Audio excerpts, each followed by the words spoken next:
नमस्कार स्टूडेंट्स, मैं Sunil Bhatt, government polytechnic college Dungarpur. आज जो टॉपिक हम स्टडी करेंगे वो है एमई 208 यानी थर्मो और आईसी इंजन जो सब्जेक्ट है उसका चैप्टर नंबर 9 में सोलेक्स कार्बोरेटर किस तरीके से काम करता है, क्या उसका कॉन्फ़िगरेशन होता है, क्या कंस्ट्रक्शन होता है और क्या एडवांटेजेस या एक्स्ट्रा फीचर्स होते हैं सिंपल कार्बोरेटर के कंपैरिजन में। जैसा कि लास्ट लेक्चर में हमने देखा था कि सिंपल कार्बोरेटर एक सिंपल कॉन्फ़िगरेशन है जो कि एयर और फ्यूल मिक्सचर को सप्लाई करता है इन पेट्रोल इंजन के लिए। लेकिन वहाँ की जो लिमिटेशन हमने देखी थी सिंपल कार्बोरेटर की वो ये थी कि सडन कंडीशन रिक्वायरमेंट में यानी sudden change in engine requirement को वो फुलफिल नहीं कर पाता। जैसे कि सडन एक्सेलरेशन या कोल्ड स्टार्टिंग में प्रॉपर काम नहीं कर पाएगा। तो इस तरीके की प्रॉब्लम उसमें थी, तो ये प्रॉब्लम जो है सोलेक्स कार्बोरेटर में एलिमिनेट की गई है। अब ये एलिमिनेट किस प्रकार से की गई है, कैसे हम इसको कर पाए हैं और क्या क्या सिस्टम या फीचर्स इसमें नए लगाए हैं, तो वो हम इस स्लाइड में इस लेक्चर में हम देखेंगे। तो सबसे पहले देखिए Solex carburettor. Solex carburettor is open choke type carburettor. Solex carburettor के जो मेन फीचर्स हैं वो हम स्टडी करते हैं। पहला पॉइंट है Solex carburettor is an open choke type carburettor in which the dimension of main orifice or venturi is fixed and the metering is affected by the variation of pressure across it। तो यहाँ पर जो बात कही गई है उसमें यह है कि it is open choke type carburettor. Open choke type का मतलब होता है कि जो मेन वेंचुरी होता है या मेन जो एयर का पासेज होता है वो फिक्स डायमीटर का है, फिक्स डायमेंशन का है, यानी ओरिफिस और वेंचुरी इज फिक्स्ड। ये देखिए, इस स्लाइड में देखिए, ये है हमारा मेन वेंचुरी या ओरिफिस। इसमें हम देख सकते हैं इसकी डायमेंशन फिक्स है, ऐसा नहीं कि टाइम के साथ ये बदल रहा है। फिर जो लिखा हुआ है इस पॉइंट के अंदर, and the metering is affected by the variation of pressure. Metering का मतलब फ्यूल या पेट्रोल सप्लाई, एयर और पेट्रोल की सप्लाई और उसके बीच का जो रेशियो जो चेंज होता है या रिक्वायरमेंट के अनुसार चेंज होता है वो फुलफिल करना कहलाता है मीटरिंग। मीटरिंग का मतलब एयर फ्यूल का पेट्रोल का रेशियो सेट करना, दैट इज कॉल्ड मीटरिंग। तो इस पॉइंट में ये कहा गया है कि metering is affected by the variation of pressure across it, यानी मीटरिंग जो होती है ये प्रेशर से गवर्न होती है। मान लीजिए यहाँ पर इसमें जो अलग अलग सिस्टम दे रखे हैं, फॉर एग्जांपल अगर मैं ये वाला पाथ अगर लेता हूँ फ्यूल सप्लाई का, तो इसके दोनों एंड पर ये वाला फर्स्ट और यहाँ पर जो प्रेशर डिफरेंस है इससे हमारी जो है प्रेशर डिफरेंस की वजह से जो पेट्रोल सप्लाई है या रेशियो सेट करना है वो इफेक्ट हो रहा है। अब दूसरा पॉइंट देखिए, it is widely used for good performance, ease of starting, reliability and fit in sudden change in engine requirement। एक और ख़ास फीचर इसका ये है कि ये परफॉर्मेंस अच्छी देता है। स्टार्टिंग जो कंडीशन होती है ये काफ़ी आसान रहता है, यानी शुरुआत के तौर पर जब इंजन को स्टार्ट किया जाता है तब इंजन की रिक्वायरमेंट के अकॉर्डिंग ये फुलफिल करता है। यानी इसका कोल्ड स्टार्टिंग फीचर और आइडलिंग या फिर नो लोड फीचर भी काफ़ी अच्छा है। रिलायबल सिस्टम है, लॉन्ग लास्टिंग है और fit in sudden change in engine requirement. Engine में जो सडन चेंज इंजन जो डिमांड करता है एयर फ्यूल रेशियो की, उसको भी ये अच्छी तरीके से फुलफिल कर सकता है। तीसरा पॉइंट देखिए, this carburettor is widely used in fiat standard cars, wheelie jeep etcetera. तो ये कुछ बड़े जो ऑटोमोबाइल ब्रांड है उसमें ये कार्बोरेटर यूज में आता है। फिएट हो गया, स्टैंडर्ड कार्स हो गया, व्हीली जीप एटसेट्रा, इसमें सोलेक्स कार्बोरेटर वाइडली यूज में आता है। नेक्स्ट देखिए, अब इसका जो यूनिक फीचर है, this it's unique feature is the use of by starter used for cold starting. Cold starting का कॉन्सेप्ट करीब करीब सभी कार्बोरेटर में होता है। सिंपल कार्बोरेटर में भी होगा, क्रेटर या फिर जो एसयू कार्बोरेटर सभी में होता है, लेकिन इसमें एक डिवाइस का यूज किया गया है बाई स्टार्टर, वो इसका एक यूनिक फीचर है। ये हम डायग्राम जब एनालिसिस करेंगे तब और डिटेल में हम देखेंगे। नेक्स्ट इसका जो फीचर है, it is accommodated with the following system circuit for the proper controlling of the engine requirement. अब इंजन रिक्वायरमेंट के लिए क्या क्या इसके अंदर जो यूनिक सिस्टम या सर्किट्स इसमें लगा रखे हैं, इसमें जो लगा रखे हैं जो सिंपल कार्बोरेटर से थोड़ा डिफरेंट होता है, वो ये कि पहला ये देखिए, by starter for cold starting. Cold starting के लिए एक बाई स्टार्टर करके एक सर्किट लगा रखा है। Separate metering for idling and slow running. Idling का मतलब होता है ऑलमोस्ट जीरो लोड, यानी किसी व्हीकल को, किसी इंजन को चला करके विदाउट एक्सेलरेशन हम चला रखा है, थ्रोटल वाल्व हमने यूज नहीं किया हुआ है, दैट इज कॉल्ड आइडलिंग। और स्लो रनिंग का मतलब होता है बहुत ही थोड़ा सा थ्रोटलिंग हमने कर रखी है, यानी लोड जो है रेटेड लोड जो होता है उसका सिर्फ 5%, 10% या 15% के आसपास हम यूज कर रहे हैं, यानी बहुत ही माइन्यूट सा हमने एक्सेलरेशन दे रखा है, मतलब बहुत ही छोटा सा हमने थ्रोटलिंग दे रखी है। फिर एक और इसमें जो है सर्किट है, main metering for normal running condition. Normal running में जो थोड़ा सा लीन मिक्सचर जो सप्लाई होता है, सो 16:1 का, जो कि एक एवरेज लोड पर जब इंजन चल रहा है और वो काफ़ी अच्छी खासी एक नॉर्मल रनिंग पे चल रहा है या नॉर्मल स्पीड पे चल रहा है, तो उस केस में हमें स्टाइक्योमेट्रिक से थोड़ा सा लीन मिक्सचर की ज़रूरत पड़ती है, तो मेन मीटरिंग सिस्टम से ये गवर्न होता है। 90% केस में जो हमारी रिक्वायरमेंट यही रहती है, और कुछ परसेंट केस में कोल्ड स्टार्टिंग और कुछ परसेंट केस में आइडलिंग स्लो रनिंग रहती है। चौथा जो सर्किट है इसके अंदर या सिस्टम है, वो acceleration pump for sudden acceleration. ये जो फीचर्स होता है ये ज़्यादातर स्पोर्ट्स कार्स हो गई या स्पोर्ट्स व्हीकल्स में इस पे ज़्यादा फोकस, एक्सेलरेशन पंप पे ज़्यादा फोकस किया जाता है। एक्सेलरेशन का मतलब होता है जब जैसे ही अचानक से हम थ्रोटलिंग करेंगे, यानी थ्रोटल वाल्व को अचानक से थोड़ा वाइड ओपन करेंगे, तो इंजन जो होगा, इंजन की पावर सडनली बढ़नी चाहिए, लेकिन सिंपल कार्बोरेटर के केस में वो नहीं बढ़ पाती है। उसका रीज़न ये है कि प्रेशर जो डिफरेंस है वो सडनली चेंज नहीं हो पाता है, तो वो एक्स्ट्रा फ्यूल सप्लाई नहीं कर पाता है। तो इस वाले कार्बोरेटर में, यानी सोलेक्स कार्बोरेटर में, ये थोड़ा सा एक डिफरेंट फीचर्स बनाया, इसमें एक्सेलरेशन पंप का और जो है एडिशन किया गया। ये पंप जो है बैक साइड से जाकर के एक्स्ट्रा फ्यूल सप्लाई करता है। अब इसके डायग्राम के अंदर ये सारे सिस्टम किस तरीके से अरेंज है और किस तरीके से हम इसको गवर्न करेंगे, कि क्या वर्किंग है, वो हम देखते हैं। तो देखिए, मेन जो एक सिंपल कार्बोरेटर होता है या कोई भी कार्बोरेटर के मेन दो पार्ट होते हैं। एक तो वेंचुरी। वेंचुरी का मतलब एक ऐसा पाइपलाइन जिसके थ्रू एयर आती है, और जैसे ये डाउन रोड, ज़्यादातर डाउन रोड कार्बोरेटर ही मिलेंगे, यानी ऊपर से लेकर के नीचे की तरफ आपकी एयर फ्लो होगी। ये हमारा थ्रोटल वाल्व है। थ्रोटल वाल्व के ओपन या क्लोज होने से इस वाले रीजन में, अपर रीजन में सक्शन बनेगा। ये सक्शन कहाँ से आएगा? ये सक्शन आएगा इंजन की तरफ से। मान लीजिए इस रीजन में हमारा इंजन है, इंजन का जो सक्शन स्ट्रोक होता है वो सक्शन प्रोवाइड करता है। सक्शन प्रोवाइड करने के बाद अगर हम थ्रोटल वाल्व ओपन करेंगे तो ये सक्शन आगे तक जाएगा और ये एयर को सक करेगा।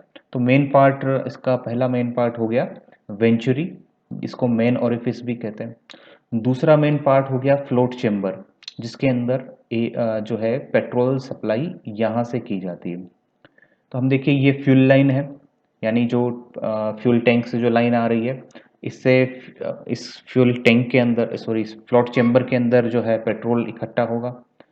जैसे जैसे फिल होता जाएगा ये फ्लोट जो है, ये फ्लोटिंग बॉडी है, लिफ्ट होगा और इसको क्लोज कर देगा, यानी एक लिमिट से ज़्यादा इस फ्लोट चेम्बर में फ्यूल अकोमोडेट नहीं होगा। तो ये दो मेन पार्ट हो गए, और इन दोनों का जो कनेक्शन होता है वो यहाँ से जो मेन मीटरिंग जिसको बोले जाते हैं, या नॉर्मल रनिंग के केस में जो फ्यूल सप्लाई, जिस जो सिंपल कार्बोरेटर भी जिस प्रिंसिपल पर वर्क करता है, वो ये होता है कि नॉर्मल रनिंग में जब आप अच्छा खासा इस थ्रोटल वाल्व को खोलेंगे तो एक अच्छी खासी स्पीड के साथ एयर आएगी, और एयर आएगी तो इन दो पॉइंट पर ये जो लेवल है और ये फ्यूल का लेवल, इसमें प्रेशर डिफरेंस क्रिएट होगा। प्रेशर डिफरेंस क्रिएट इसलिए होगा क्योंकि बर्नौली इक्वेशन के अकॉर्डिंग, बर्नौली प्रिंसिपल के अकॉर्डिंग इस वाले रीजन में हमारे पास जो है प्रेशर डिक्रीजमेंट होगा। तो दो प्रेशर डिक्रीमेंट के दो पॉइंट बन जाते हैं हमारे पास, एक ये रीजन प्रेशर डिक्रीमेंट का और एक ये वाला रीजन। इसमें प्रेशर जो डिफरेंस होगा जिसकी वजह से पेट्रोल सक होगा। जैसे जैसे एयर की स्पीड बढ़ेगी ये प्रेशर डिफरेंस भी बढ़ेगा और वही उसी रेशो में पेट्रोल भी इंक्रीज होगा। तो ये नॉर्मल रनिंग वाला सिस्टम है। नॉर्मल रनिंग में जो आएगा इस तरीके से जो है फ्यूल आएगा, एयर की सप्लाई यहाँ से होगी और ये इस तरीके से जो है इन पाथ के थ्रू इस मेन मीटरिंग में जाएगा। अब ये जो है इमल्शन ट्यूब कहलाती है। इमल्शन ट्यूब इसलिए कहलाती है क्योंकि यहाँ छोटे छोटे से होल से जैसे ही पेट्रोल इधर आता है, इन होल से एयर थोड़ी सी अंदर एब्जॉर्ब हो जाती है। एब्जॉर्ब होने के बाद वो इमल्सिफाइड हो जाती है और उसके बाद यहाँ से जो एयर अंदर आ रही है और यहाँ पर पेट्रोल, इमल्सिफाइड पेट्रोल अंदर आ रहा है, ये दोनों प्रॉपर मिक्स होकर इवोपरेट होंगे और इस तरीके से ये इन पोर्ट्स के थ्रू ये एयर फ्यूल मिक्सचर बाहर की तरफ आएगा। और ये नॉर्मल, इस प्रकार से हम कह सकते हैं कि नॉर्मल रनिंग कंडीशन में जो सिस्टम है, पेट्रोल इस तरीके से आता है, एयर यहाँ से आती है और इन पोर्ट्स के थ्रू एयर फ्यूल मिक्सचर इस वेंचुरीमीटर में आता है और आगे की तरफ इंजन की तरफ जाता है। तो ये था हमारा नॉर्मल रनिंग कंडीशन में इसका ऑपरेशन, जो कि बिल्कुल सिंपल कार्बोरेटर के सिमिलर होता है।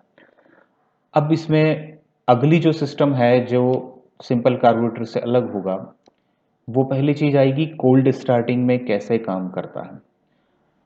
स्टूडेंट्स, कोल्ड स्टार्टिंग के अंदर जैसा कि हमें पता है कि हमें चौक का इस्तेमाल किया जाता है। तो यहाँ पर ये जो लीवर है एज ए चौक काम करेगा। इस लीवर, अब कोल्ड स्टार्टिंग में जो कंपोनेंट्स है या चीज़ें हैं वो ये देखिए, ये कहलाएगा हमारा बाई स्टार्टर। बाई स्टार्टर में क्या हो रहा है कि ये एक डिस्क होती है जो इस लीवर के रोटेट होने से होती है और कई सारे डायमीटर इस वाली लाइन के थ्रू, ये जो पाइपलाइन आ रही है इसके साथ कनेक्टेड हो जाता है। तो जैसे ही चोक दबाते हैं तो यहाँ एक बड़े डायमीटर का जो डिस्क होती है, बड़ा डायमीटर का होल है, ये इसके साथ आके अटैच हो जाएगा और इस प्रकार से जब ये अटैच होगा तो यहाँ से पेट्रोल को इस वाले रीजन में निकलने के लिए एक पाथ जो है मिलेगा। अब कोल्ड स्टार्टिंग के केस में क्या होता है कि एक काफ़ी हाई रेशो का या काफ़ी हाई या काफ़ी रिच जो है एयर फ्यूल मिक्सचर चाहिए, वो लगभग 3:1 होता है, लगभग वो 3:1 होता है। कोल्ड स्टार्टिंग में जो है ये वाला जो आपका थ्रोटल वाल है ये क्लोज रहेगा। जो सक्शन जो बन रहा है वो इस पाथ से बनेगा, यानी जो ये अगर क्लोज रहेगा तो इस वाले पाथ पे सक्शन है। जब ये सक्शन आगे तक जाएगा तो आप देख सकते हैं कि ये एयर के जो रास्ता है उसमें ये सक्शन डायरेक्टली जा रहा है।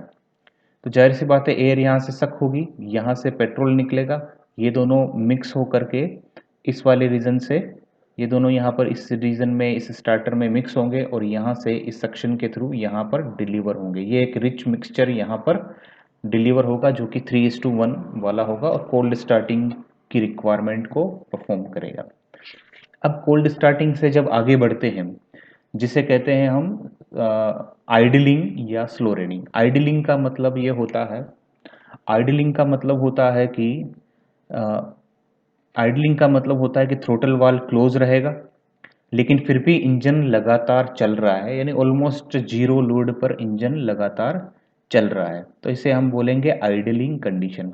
अब यहाँ पर हमने चौक को वापस से अपनी ओरिजिनल पोजीशन पे पहुंचा देंगे तो इसका कनेक्शन कट हो जाएगा। कनेक्शन कट हो जाएगा तो सिर्फ थोड़ी सी एयर यहाँ पर आएगी, फ्यूल बहुत स्लाइटली आएगा, तो एक बहुत ही लीन मिक्सचर यहाँ से जाएगा। मतलब ये वाला जो सर्किट है ये इनऑपरेटिव हो जाएगा, इसका कोई यूज नहीं होगा। तो अब सक्शन जो है मिल रहा है यहाँ पर, इस वाले इन दो पोर्ट्स पर सक्शन हमें अवेलेबल होगा। इस पोर्ट पर जो सक्शन होगा वो यहाँ तक जाएगा, यानी जो यहाँ से जो एयर ब्लीड का जो पाथ है वो यहाँ तक जाएगा। ये हमारा मीटरिंग या आइडलिंग स्क्रू है, इसको एडजस्टमेंट किया जाता है। अब क्या होता है कि जब आइडलिंग की जब कंडीशन होती है तो ये थ्रोटल वाल्व बंद रहता है, या लगभग 95% ये बंद रहता है। जब ये बंद रहता है, जाहिर सी बात है यहाँ इस पूरे रीजन में एयर का फ्लो रिस्ट्रिक्ट हो जाएगा। तो यहाँ पर इस पॉइंट और इस पॉइंट के बीच में, यानी जो मेन मीटरिंग है, इसमें कोई प्रेशर डिफरेंस नहीं होगा, तो पेट्रोल इस रास्ते से नहीं जा सकता। अब ये थ्रोटल वाल्व बंद है, तो इसका मतलब जो इंजन का सक्शन यहाँ एप्लीकेबल है, यहाँ एप्लीकेबल है, तो ये सक्शन यहाँ तक ट्रांसफर होगा। जब सक्शन यहाँ तक ट्रांसफर होगा तो एयर यहाँ से आना शुरू कर देगी। लेकिन इसके साथ ही साथ में जो पेट्रोल का सर्किट यहाँ तक है, जो पेट्रोल लाइन यहाँ तक है, यहाँ प्रेशर डिक्रीमेंट हो जाएगा, क्योंकि यहाँ पर हमने एक रिड्यूसिंग एरिया का एक पाथ बना रखा। जब एयर यहाँ से फ्लो होगी तो यहाँ रिड्यूसिंग एरिया का जो पाथ बना रखा होगा, ये इस पॉइंट और इस लेवल और इस लेवल के बीच में प्रेशर डिफरेंस होगा। लेवल 1 लेवल 2 के बीच में प्रेशर डिफरेंस होगा, जिसकी वजह से पेट्रोल यहाँ पर रीच करेगा, यहाँ पर पहुँचेगा, यहाँ दोनों मिक्स होंगे, कंबाइन होंगे, एक एयर फ्यूल रेशियो जनरेट होगा, जो कि थोड़ा सा उसका डिज़ाइन, इन पाइपलाइंस का डिज़ाइन, उसको रिच, इन पाइपलाइंस का डिज़ाइन इसको रिच बनाने के लिए किया जाता है। तो थोड़ा सा रिच मिक्सचर, जैसा कि आइडलिंग में 9:1 का चाहिए होता है, वो यहाँ पर आकर के डिलीवर होगा, वो यहाँ पर आके हमें डिलीवर होगा, और ये रिक्वायरमेंट इंजन की पूरी की जाएगी। अब दूसरी बात आती है स्लो रनिंग। स्लो रनिंग का मतलब होता है थोड़ा सा हमने एक्सेलरेशन को, थोड़ा सा एक्सेलरेटर को हमने ओपन कर रखा है। जब एक्सेलरेशन को थोड़ा सा ओपन करेंगे तो थोड़ी सी मात्रा में, थोड़ी सी क्वांटिटी में एयर फ्लो होगा। जब एयर फ्लो होगा तो यहाँ पर ये सक्शन हमें मिलेगा। तो इस केस में क्या होगा, सक्शन इस तरीके से चलेगा, सक्शन यहाँ से लेकर के यहाँ तक चलेगा, यानी जो एयर फ्लो होगी, पेट्रोल का पाथ यही होगा, यहाँ से एयर मिक्स होकर के इस रास्ते से आएगी, तो स्लो रनिंग कंडीशन भी यहाँ पर फुलफिल होगी। तो यहाँ पर हम देखते हैं कि मेन मीटरिंग या नॉर्मल रनिंग कंडीशन इस सर्किट से पूरी होती है, कोल्ड स्टार्टिंग इस वाले सर्किट से पूरी होती है, ये वाला जो सर्किट, ये वाला जो पोर्ट है, इसके पूरी होती है। आइडलिंग वाला जो रिक्वायरमेंट है वो इस वाले सर्किट से पूरी होती है, और स्लो रनिंग वाली रिक्वायरमेंट एयर यहाँ से, पेट्रोल यहाँ से, और इस सर्किट से या इस पोर्ट से पूरी होती है। अब लास्ट में बचता है एक और पार्ट, जिसे हम बोलेंगे सडन एक्सेलरेशन। अब ये फ्रेंड्स, सडन एक्सेलरेशन का मतलब क्या होता है? सडन एक्सेलरेशन का मतलब होता है जब आप अचानक से इस थ्रोटल वाल्व को ओपन करते हो, ये कंप्लीटली ओपन हो जाता है। जब कभी ये कंप्लीटली ओपन हो जाता है तो एयर जो इस एरिया में जो इंजन का सक्शन है, ये टोटल ही इस पूरे रीजन में एक्सपोज हो जाता है, और एयर काफ़ी तेज क्वांटिटी से फ्लो होना शुरू होती है। तो जाहिर सी बात है, जब एयर क्वांटिटी बढ़ती है तो एयर फ्यूल रेशियो गड़बड़ा जाता है, क्योंकि सडनली अगर एयर क्वांटिटी बढ़ेगी, लेकिन सडनली प्रेशर में डिफरेंस नहीं आ पाता है, और सडनली फ्यूल उसी अनुपात में, उसी रेशियो में नहीं बढ़ता, ये पेट्रोल उसी रेशियो में यहाँ नहीं जा पाता है। जब ये यहाँ नहीं जा पाता है तो एयर फ्यूल रेशियो काफ़ी कमज़ोर पड़ जाता है, और वो आगे इंजन के लिए सूटेबल नहीं होता। आगे इंजन जो होता है वो सडनली बढ़ने के बजाय, सडनली आगे व्हीकल आगे बढ़ने के बजाय वो क्या करेगा, और जो है चौक हो जाएगा, या सीज हो जाएगा, या कई बार इंजन बंद हो जाएगा। यानी अगर हम सडनली एक्सेलरेट करते हैं, सडनली रेसिंग करते हैं, सडनली एक्सेलरेट करते हैं, तो इंजन आगे बढ़ने की जगह वो और बंद हो जाता है। तो इसको, इस प्रॉब्लम को सॉर्ट आउट करने के लिए, इस प्रॉब्लम को फुलफिल करने के लिए यहाँ पर हमने एक सेपरेट एक्सेलरेशन पंप लगाया। थ्रोटलिंग, जैसे ही थ्रोटलिंग होगी वैसे ही एक्सेलरेशन पंप ही, यानी इसका कनेक्शन, एक्सेलरेशन पंप का ऑपरेट होने का कनेक्शन और थ्रोटल वाल्व ओपन होने का कनेक्शन हमें यहाँ पर सेम कर दिया जाता है। यानी सडनली अगर होगा तो यहाँ एक सडनली जर्क लगेगा। जब ये जर्क लगेगा तो इस पाइपलाइन के थ्रू, इस वाली पाइपलाइन के थ्रू जो इस रीजन में जो एक्स्ट्रा फ्यूल पड़ा हुआ, ये एक्स्ट्रा फ्यूल कहाँ से आ रहा है? देखिए, ये आपका फ्यूल टैंक है, फ्यूल टैंक में पेट्रोल भरा हुआ, इस पेट्रोल का कुछ हिस्सा इस वाले रीजन में भी आता है, यानी ये वाला रीजन भी पेट्रोल से भरा होता है। लेकिन जैसे ही हम इसको जर्क देंगे, जैसे ही सडन एक्सेलरेट करेंगे तो यहाँ जर्क मिलेगा, तो यहाँ एक कॉक होता है, वो यहाँ ब्लॉक कर देगी। यानी ये जो यहाँ जो पेट्रोल है वो नीचे नहीं जा सकता, वहाँ पेट्रोल इस पाइपलाइन के थ्रू इसमें रीच करेगा, इस पाइपलाइन के थ्रू जाएगा, इस पाइपलाइन के थ्रू जा कर के यहाँ आकर के इंजेक्ट होगा। ये कहलाएगा एक्सेलरेटर पंप इंजेक्टर। अब इसको मान लीजिए ये तभी होगा जब इस तरीके से डिज़ाइन होता है ये पूरा सर्किट कि जब इसको सडन जर्क देते हैं तभी ये जाकर के इंजेक्ट करता है। यानी सडन जब एक्सेलरेटर वाल्व ओपन होता है, सडनली इसको जर्क देते हैं तभी ये जाकर के फ्यूल यहाँ इंजेक्ट होगा। अगर बहुत ही ग्रेजुअली करेंगे, जब ये ग्रेजुअली करेंगे तो ये इतना नहीं जा पाएगा, क्योंकि कुछ पार्ट इसका ग्रेजुअली करेंगे तो ये कॉक भी यहाँ फिट नहीं हो पाएगी और कुछ पार्ट यहाँ पर चला जाएगा, तो ये ऑपरेट नहीं हो पाएगा। ये तभी ऑपरेट होगा जब इसको सडनली हम प्रेस करेंगे तो यहाँ से जाकर के ये जो फ्यूल है, पेट्रोल है, यहाँ जाएगा। यानी यहाँ से जो पेट्रोल जा रहा है उसके साथ में ये वाला सर्किट और ऐड हो जाता है, क्योंकि ये वाला प्रॉपर इसकी रिक्वायरमेंट फुलफिल नहीं कर पा रहा है पूरी तरीके से। रिक्वायरमेंट ये वाला सर्किट पेट्रोल की रिक्वायरमेंट पूरी तरीके से नहीं कर पा रहा है। जब सडनली थ्रोटल वाल्व ओपन किया जाता है तो इस एक्सेलरेशन पंप के थ्रू ये वाला भी चालू हो जाता है।